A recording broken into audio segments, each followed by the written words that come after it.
my name is Elizabeth. This is Frizzy Lizzie Stitches. Today is January the 17th, 2022, and you're watching Flosstube number 17.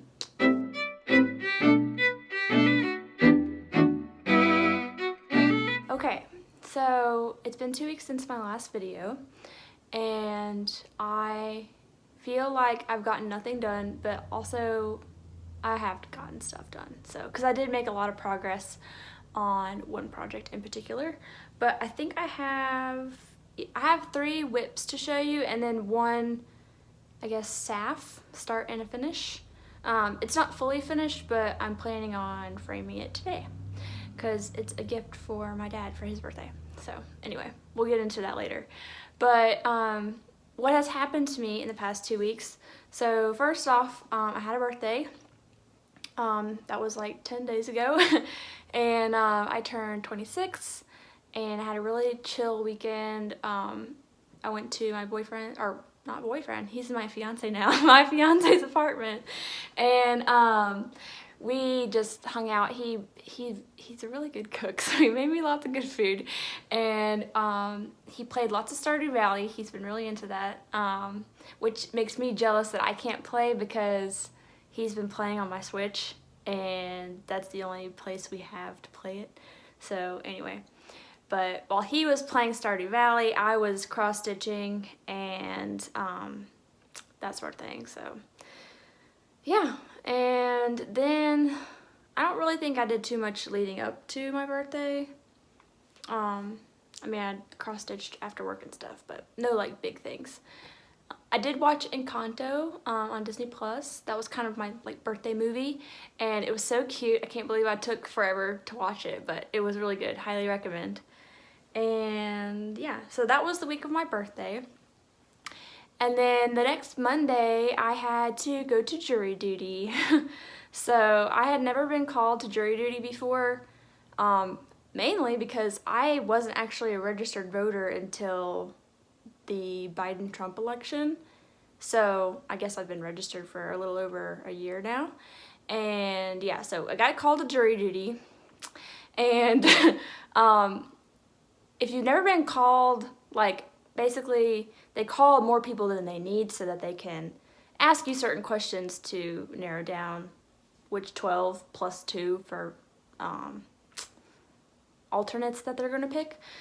So anyway, being a person who has nothing contradictory about herself, I ended up getting chosen to be on the jury. So I actually, when I went on Monday, they had already filled slots for the cases that they had pulled for or whatever.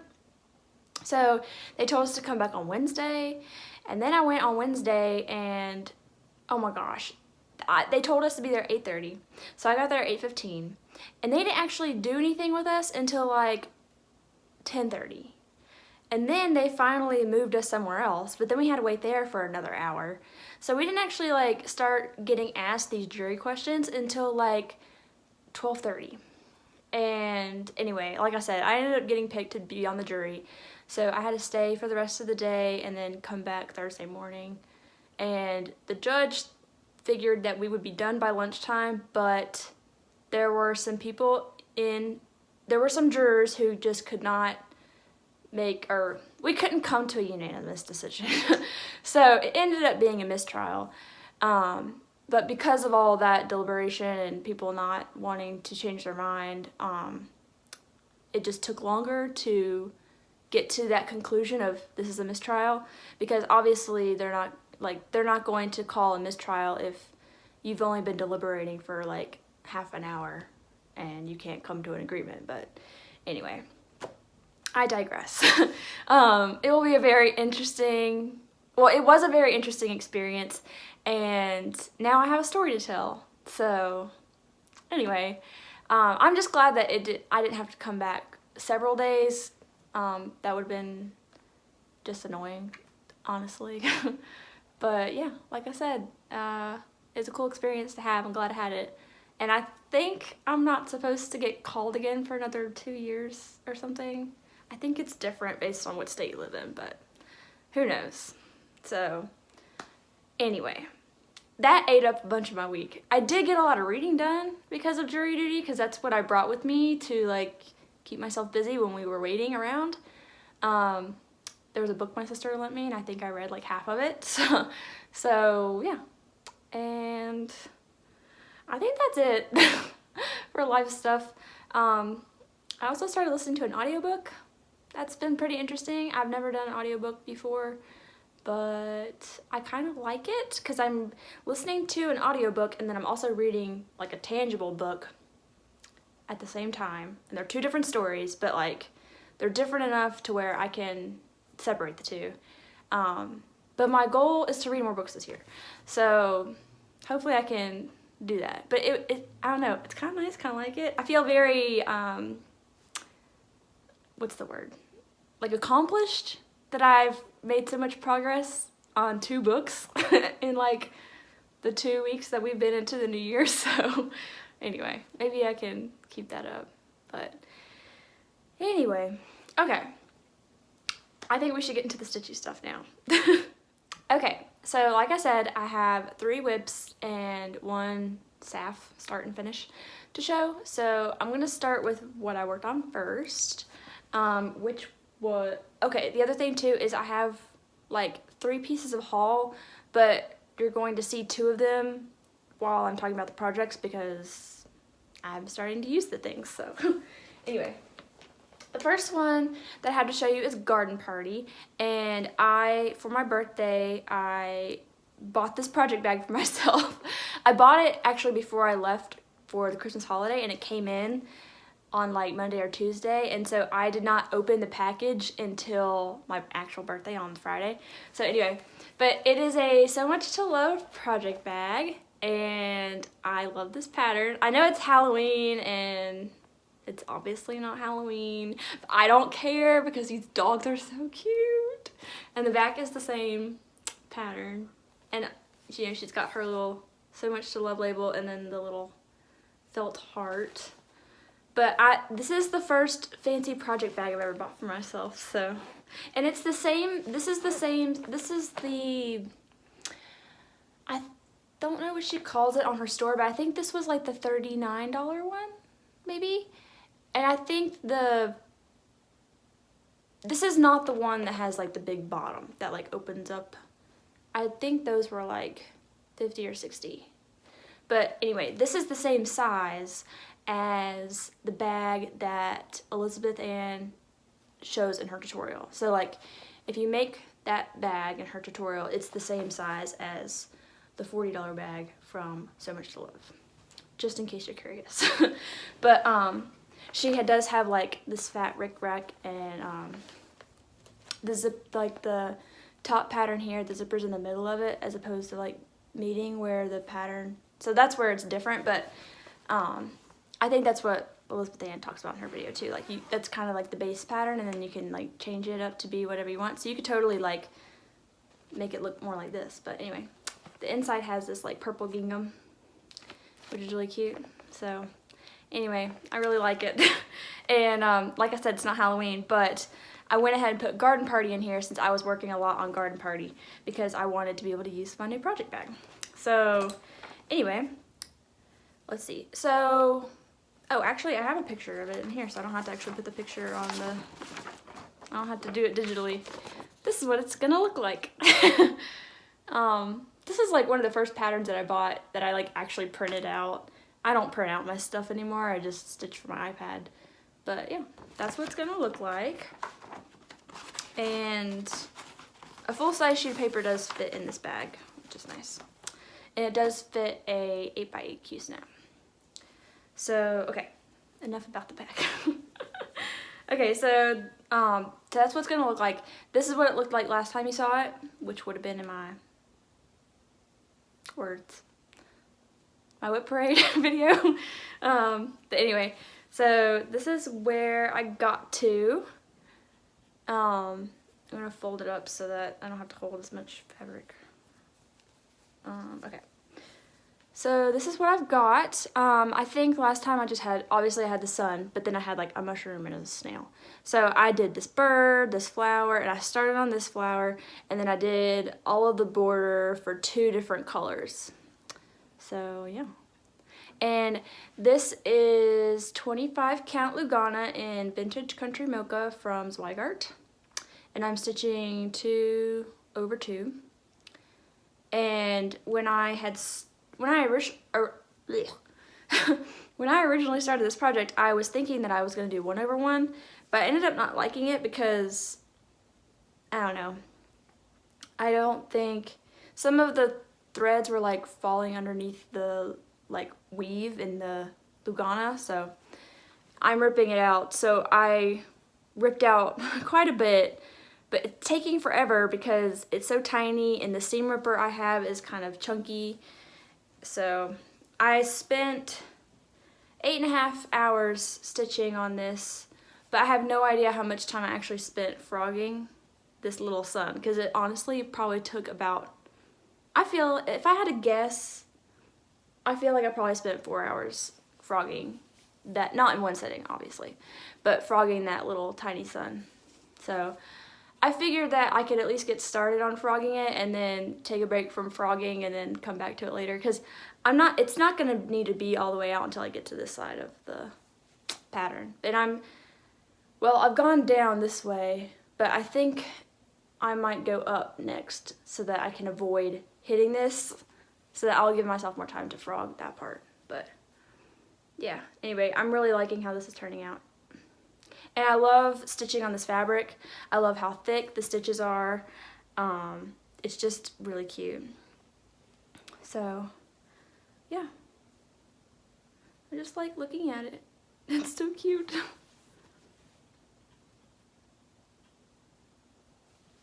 Okay, so I think for this, since I've made a lot more progress on it, I might put it away for the time being, just so I can work on some other stuff.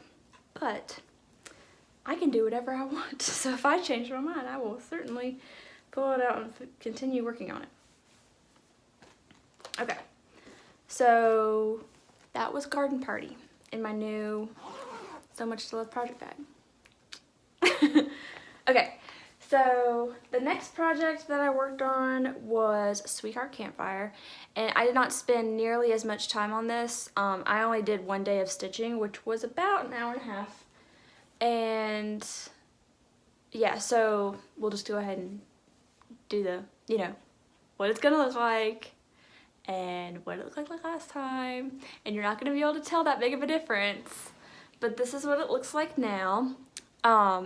So what I stitched was, I stitched more in this purple part right here, and then all this kind of like dark blue right here, I added that in as well.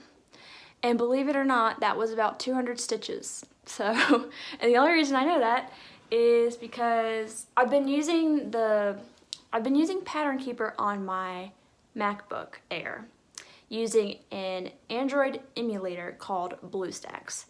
I'll try to link below the information that I use to download this emulator, but it just treats it basically pulls up like an Android tablet onto your computer screen, and you can access the Google Play Store and purchase the app and all that kind of stuff. So I had asked for recommendations on my Instagram for inexpensive Android tablets, and a lot of you actually recommended Kindle Fires, because even though they're not Android, they do run on an Android OS, so you just have to download some extra files and then you can download apps from the Google Play Store.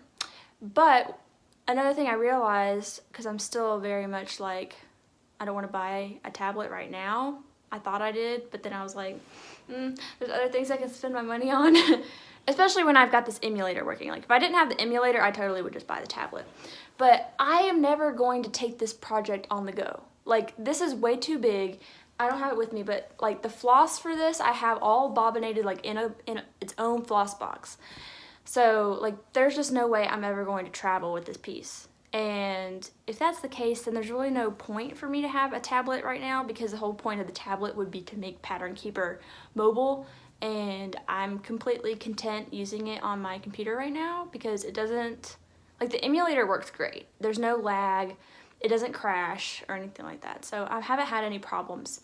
The only problem I have is with my particular pattern, because since I bought it from somebody off Etsy, it, like, I mean, basically they just like take an image and then like, I don't know what kind of thing they use, but it just turns it into a pattern. And so for the color black, they did not dedicate a symbol to it. It's just a blank cell.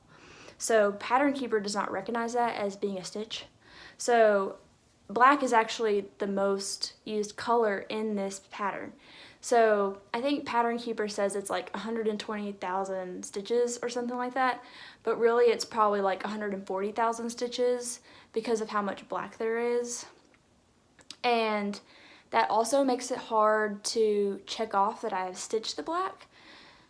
So I've been able to avoid it so far, but it's going to be really complicated once I get to like Minnie and Mickey, because obviously they have black ears, and that's where a lot of the black comes in.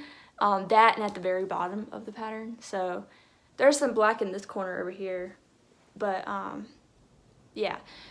So that's one. The other thing that has nothing to do with Pattern Keeper or the emulator or anything, it's just stitching a full coverage in general, is I'm trying to figure out where to go next with this pattern, because when I first stitched it, I was like, okay, I want a page finish, which is why this looks so blocky right here. And then I was like, oh, I'm just gonna like start in this corner and like pick a color and then just stitch until the thread runs out and just keep doing that. But now I'm starting to think that maybe, and I'm solely thinking this because I saw Shiloh from X Stitch MD. She's working on a full coverage, and she has like gone all the way down so that she knows where the top and the bottom of her pattern are, because she stitched all along this line. So now I'm thinking that I might want to do that, or at least like, I don't know. I really don't. This fabric has been on this Q-snap for I don't even know how long, and I kind of just want an excuse to move it around and it not be on here, but like it also is a pain in the butt to move it because there's so much fabric. So anyway, yeah. I think I was stitching in here and I was like, let me go over here. So, I don't know, I might just skip around like that until this whole part is covered and then move it. Then move the Q-snap. I mean, there are no rules. But, it definitely, it's fun. It just like, I think I get bored quickly with this, which means that I don't stitch on it for as long. So, I really just need to be like, hey, I'm gonna work on this for so many minutes, this many days of the week, and just try to stick to that just so I can make some progress, because this pattern is 45 pages and I've only stitched like a page and a half.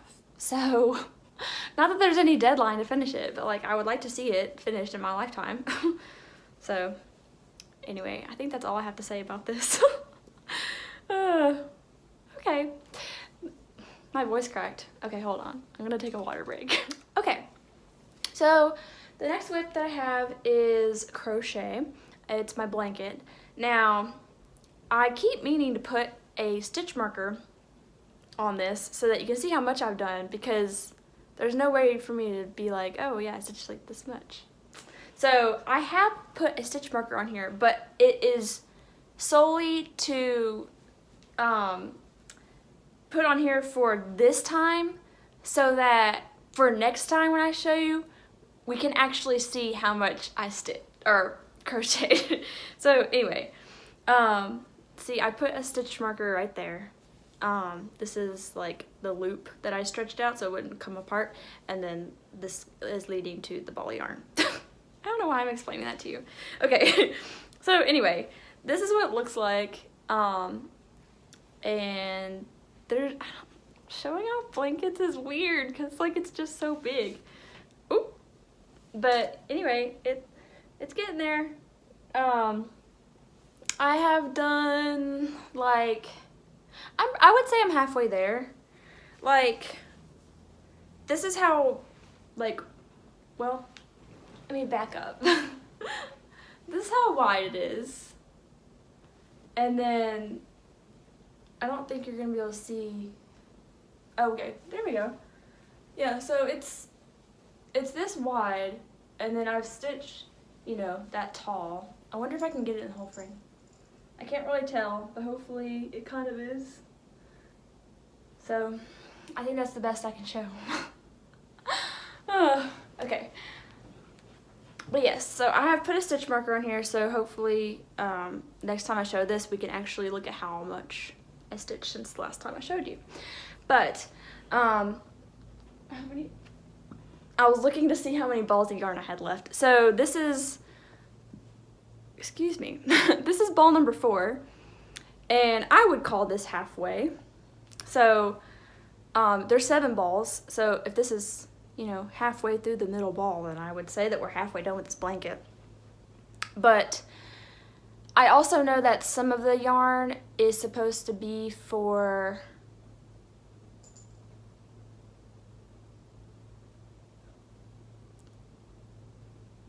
okay, I'm sorry, I got distracted.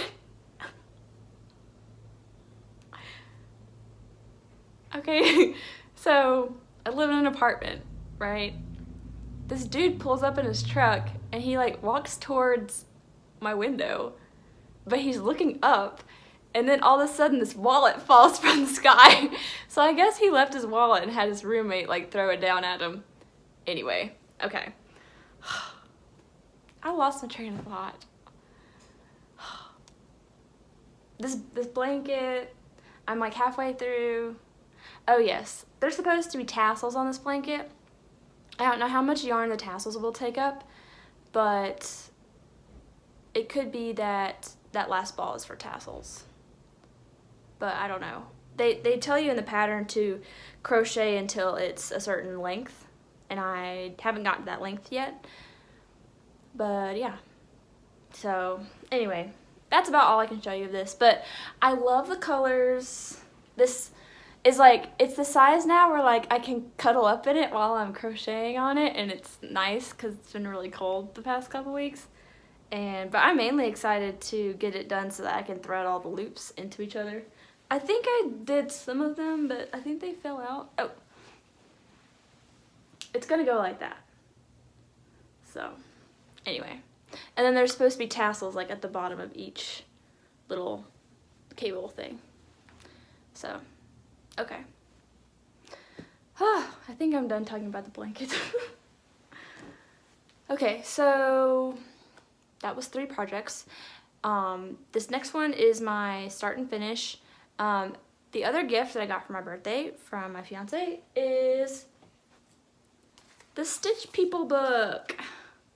So I'm really excited about this. If you haven't heard of Stitch People, it's a brand company by Elizabeth Dubinsky Bean, I think is that's my best guess. She goes by Lizzie. But anyway, they're basically just like portraits that you can kind of, you can use this book to put together portraits of your family or other people's family or life events or anything like that.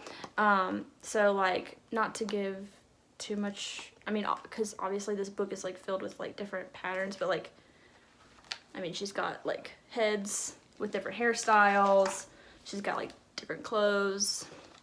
There's a whole section in here for pets, and then she's got a bunch of different, like, there's like fonts in here.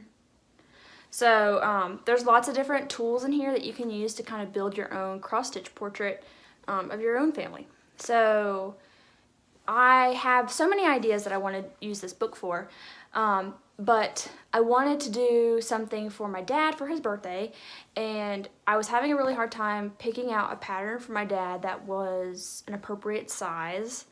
And I don't know, stitching something for your dad is like, it's hard to find a pattern because like he's in the army, so like I guess I could have stitched something patriotic, but I feel like all the patriotic patterns out there are very primitive, and that's totally not, like, that's not my dad at all.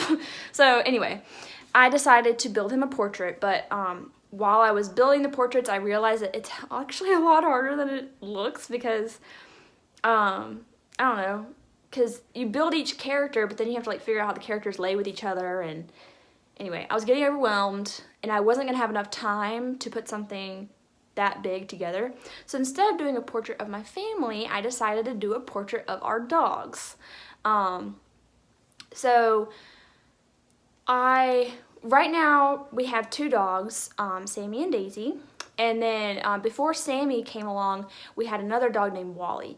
So I think this is really cool because I have all 3 of them together, but Wally and Sammy have never actually met each other.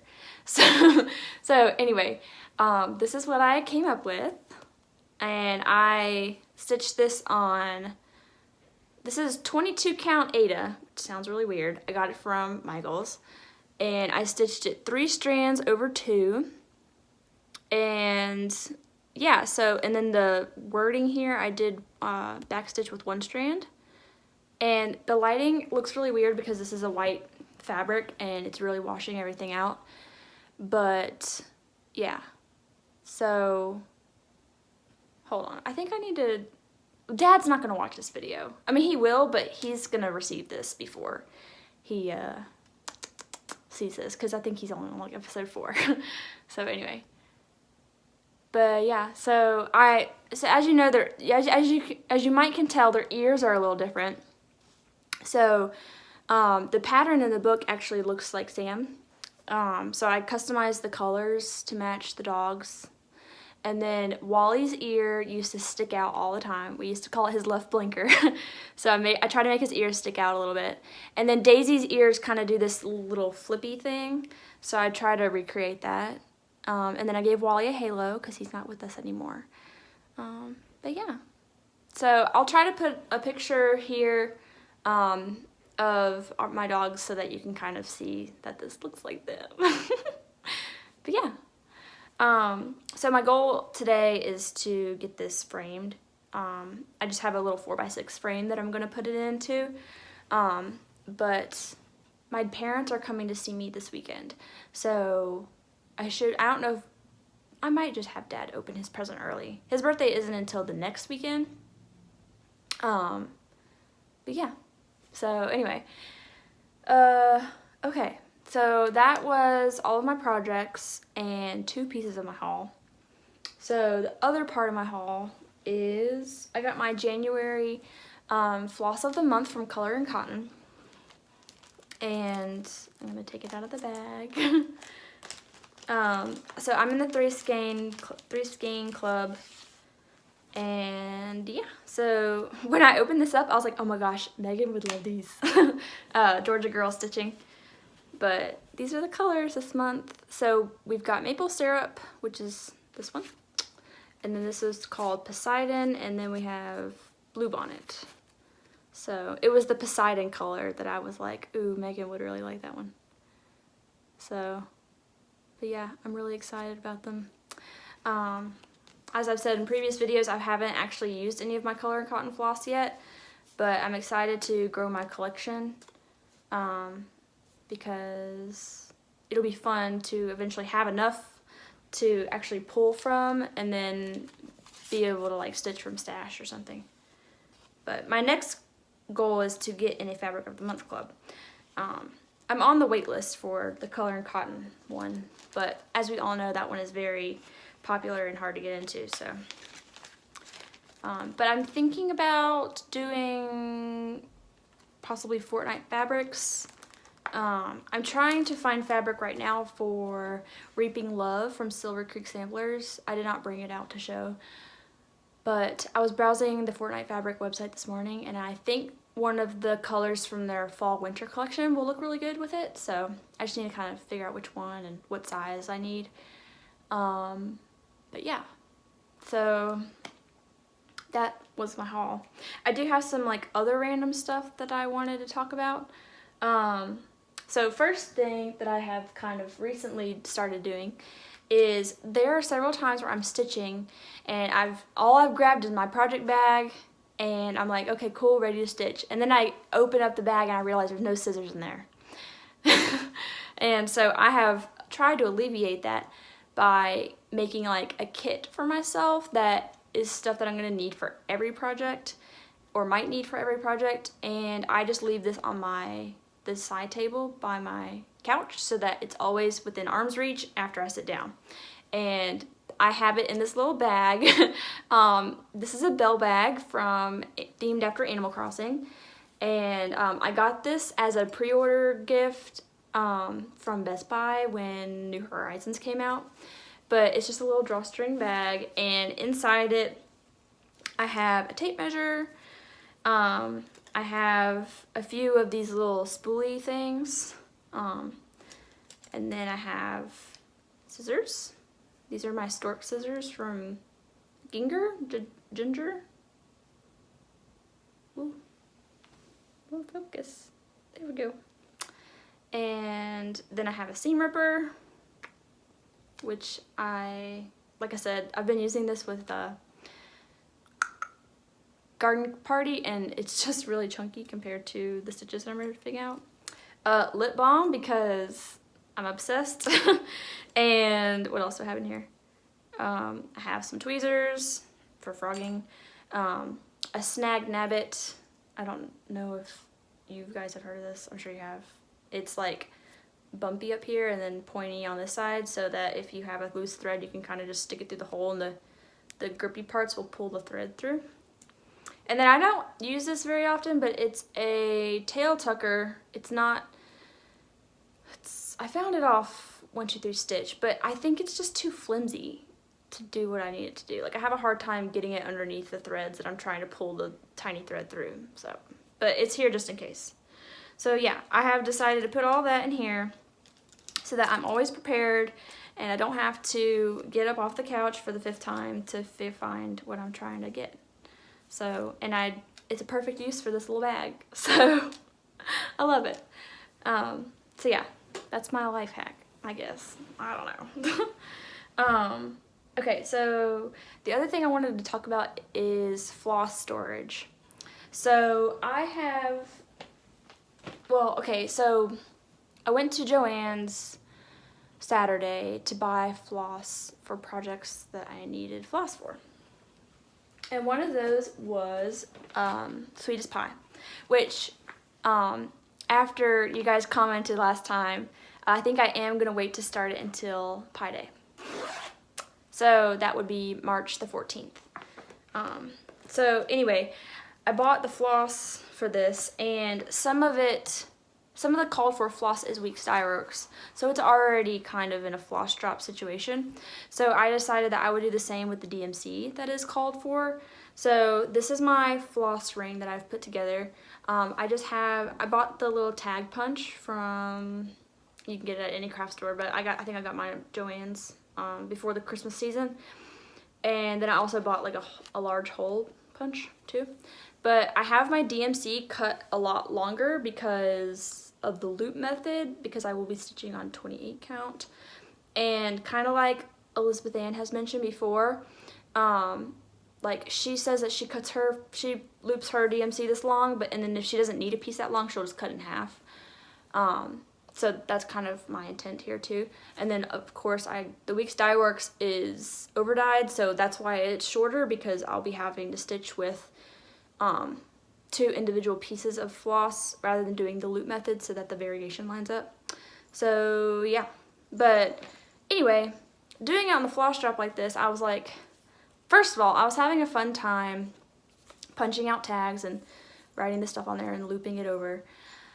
But then I was also like, what am I gonna do when I'm done with this project and I have all this extra floss? Because I like using the boxes to store the floss when I'm not using it. So anyway, I'm not totally sure what I'm gonna do. I did see this video. I kind of wish I brought a floss bobbin out here. But anyway, basically she took the bobbin and then she looped it like this, but around the width of the bobbin, and then just wrapped the entire thing around the bobbin so that I could go in a box. So I might do that with this once the project is finished. But there's somebody, actually I don't know her actual name. but she's Adam Hart Cross Stitch, or Adam Hart Mother on TikTok and Instagram and YouTube. And she has been making these acrylic floss drops. And so she just came out with one that is in the shape of a bobbin and has like a hole at the top to put on the floss ring, and then a hole on the side to put like the actual floss, like this, and then like a tiny little slot for your little leftover floss. And then like when you're done, you can just wrap it up and then stick it in your box. So anyway, I thought it was genius, and so I bought some of those. She had a store drop, or she had, what is the word I'm looking for? She had a drop on her shop. That rhymes. Anyway, but anyway, she had more inventory for sale on Sunday? Yesterday? Yeah. And so I bought a pack of the floss bobbins, which I think there were like 20 or 25 in a pack, and it came with a ring. And then the other one that I bought from her is her new thread chips. I'll try to put a picture up so you can kind of see what they look like. But I bought the thread chips, and those also, and I think I got the set that comes with a needle minder that matches. So anyway, I'm really excited, mainly because I'm just kind of trying new things. And I mean, I won't actually start this project until March, but that'll be here before I know it. So, but really, because the thing is, the bobbins are great for storage, but they're not great for stitching. And the floss drops are great for stitching, but they're not great for storage. Unless you have a craft room where you can like hang all your floss up on the wall. I'm not in that situation. Maybe one day. But anyway, so hopefully the floss bobbin thing will work out. It also bothers me a little bit because in my brain is like, oh, they all have to be the same across all your projects, across all your storage. Like they all either need to be on bobbins or they all need to be on floss drops. And I'm having, like, I think doing this with this project is a good way for me to practice that it can be different. It doesn't have to be the same. So, because I mean, the bobbins can come in handy, like if I'm doing something like this, where like there's only a few colors and you're not stitching a lot, because then you can just cut off what you need. But yeah, no, I'm excited to try different things and I don't know, just not have it be the same all the time. Shake it up a bit. So, okay. Well, I think that's all I had to talk about. I think I've probably rambled enough today. It says I'm at 38, but I'm sure there's some fluff that I can cut out of here. Like me staring at the weird neighbors. So, anyway, yeah, so I guess the next time I'm going to talk to you is, well, I think the 31st might be on Monday or Sunday. So maybe I will talk to you one more time in January. But anyway, regardless, it'll be 2 weeks, and I'm just going to stitch on what I feel like, and you should do whatever you feel like too. And let's see. I don't think I have a question for you guys today. Oh, well, I don't know. Let me know. How do you store your floss? Do you store it on a bobbin? Do you do a floss drop? Do you do a mixed match of both? Let me know. And yeah, so anyway, hope you're having a great day, night, whatever time of day it is for you. And I will talk to you again in 2 weeks. Bye!